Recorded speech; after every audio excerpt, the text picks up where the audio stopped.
Alright guys, starting to come to an end here. Finally get the what we refer to as the Miata Speeduino put back together. Built a little custom turbo setup for it. Nice little tractor valve here. Wideband. It's running Speeduino. And one of the sensors that ideally you install on this is a variable TPS sensor. There's a lot of options out there with the custom adapter brackets to mount the sensor to the factory throttle body here. I'm a long time Nissan guy. Up until recently, the last decade, been more into the LS stuff, but what I discovered was the older Nissan sensors commonly found in the Maximas, Pathfinders, 300ZXs, the trucks, etc. You want to get the one with the two plugs here. So this is a switch. It's basically to say when the throttle first cracks. This will not be used for the sake of the Speeduino. This is the variable output portion of it. Well, anyways, what's great about the sensor, surprisingly, is it fits perfectly on the Miata shaft. It's the same diameter, has the same flat. It fits like a glove. Even this counter bore here is exact size as the Nissan sensor. So it pilots on there and goes in and seals it as it would on the Nissan vehicle. The only thing that needed to be done to install this direct fit was I had to shorten the shaft about 1/4 of an inch at most, so a little bit of grinding, no big deal. And the only other thing I had to do was the holes for the adjustment. Those had to be opened up a little bit on the outsides, so it was kind of close to the bolts. The factory Mazda holes are here and here. However, there are drilled holes here and here that are not tapped.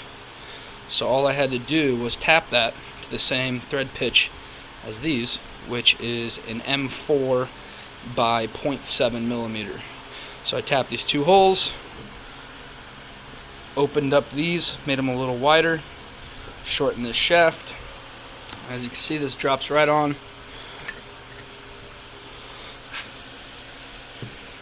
Now, let me see if I can set the camera up here. I know hard to do it all at once without a helper. Let's see. Drops right on, just like that. Nice and flush.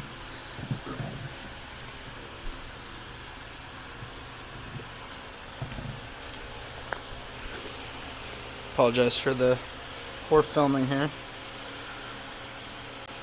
You can see that these line up. And this is right where the sensor needs to be, where it's going to start at 0 to 5 volts. It's a variable output. And you do calibrate that in your Speeduino using the Tuner Studio software. I'll go ahead and post a video on that, but I just wanted to let people know there are other options, very easily acquirable sensor with minor modifications if you have, the resources to do so. But it should work out well. So we'll see how that does, and I'll leave a review once I actually have opportunity to test it. Quick little view of the Speeduino here. It's a chopped up cart, a little bash bar, put the intercooler up top, put the custom plumbing system for it. About ready to mount the radiator. It's all going to be up high and out of the way, so when I'm off-roading, don't have to worry about slamming into that. And of course the train horns.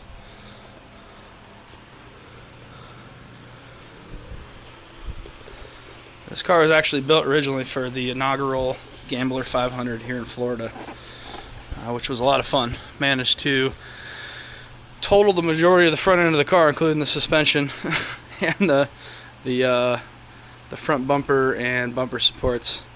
So this is round 2 now. And rather than being naturally aspirated, I slapped together a cheap turbo kit using a T3 eBay manifold and a T3 to T25 adapter to a T25. I believe this is a GT2871, if I recall. Have to look. And then this is an outlet adapter to a 2.5-inch V-band. Car makes about 85 horsepower at the wheels stock. I anticipate right around 230 to 240 wheel horsepower with boost. Bone stock 1.6 liter. And weighs about 1,600 pounds. So that should make for a decent power to weight ratio. Should be a lot of fun. Anyways, more videos to come. Stay tuned. Like the video if you appreciate this. If this was informative, please comment and subscribe. Appreciate it. Take care. Bye.